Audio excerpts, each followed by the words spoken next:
Kryepeshkopi i Tiranës, Durrësit dhe gjithë Shqipërisë, fort lumturia e tij i Mzot Joani, ka mëshuar të dielën e tretë të Kreshmës së Madhe në Katedralen Ngjallja e Krishtit në Korçë, aty ku ka shërbyer si mitropolit për 27 vite me radhë. Të pranishëm në mesh kanë qenë jo vetëm besimtarë të shumtë ortodoks të juglindjes së vendit, por edhe hierarkia ortodokse e Shqipërisë. Kjo është mesha e parë në Katedralen e Korçës pas fronëzimit të kryepeshkopit Joan, ndërsa gjatë fjalës së tij nuk i ka fshehur emocionet kur ka falenderuar gjithë klerikët e juglindjes së vendit që kanë shërbyer me të.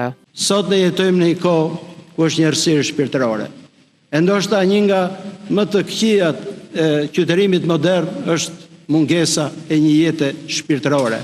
Teknologjitë kanë arritur kulmin, shumë gjëra janë zhvilluar, e megjithatë nuk ka gëzim në shpirtrat e njerëzve sepse mungon jeta shpirtërore, e mungon drita e vërtetë.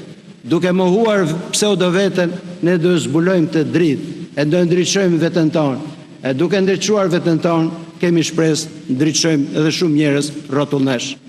Në këtë ditë sotme, unë jam i emocionuar. Kam shërbyer për 27 vjet këtu. E dua t'i falenderoj të gjithë klerikët e Dioqezës Korçës për mbështetjet që më kanë dhënë.